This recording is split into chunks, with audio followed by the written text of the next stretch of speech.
Welcome to the Tech Egg. Don't get scrambled. Enjoy the video. In this video, I will show you how to make wine punch.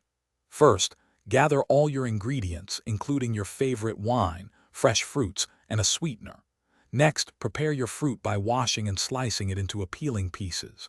Then, combine everything in a large punch bowl. Finally, chill the punch thoroughly for at least 2 hours to allow the flavors to meld beautifully before serving. This simple process ensures a delightful beverage for any occasion. To create a fantastic wine punch, you will need a few key items. Start with 2 bottles of your favorite wine, whether it is a crisp white or a robust red. Next, select an assortment of fresh fruits. Oranges, lemons, and berries work wonderfully. You will also need a sweetener, perhaps 1 cup of sugar or simple syrup.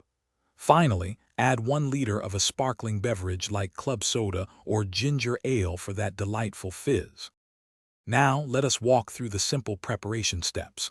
Begin by thoroughly washing and slicing 2 oranges, 1 lemon, and about 1 cup of mixed berries.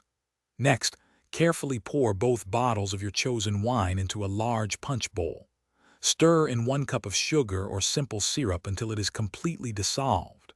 Finally, gently add all the prepared fruit and 1 liter of your sparkling beverage to the mixture, stirring once more.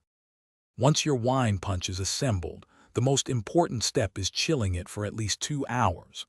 This allows all the wonderful flavors to meld together perfectly. When ready to serve, pour the refreshing punch over ice into individual glasses. For an elegant touch, garnish each glass with a fresh fruit slice or a sprig of mint. For those who enjoy a little extra warmth, consider adding a splash of brandy to the mix. Thanks for watching. Consider subscribing if I helped unscramble your problems.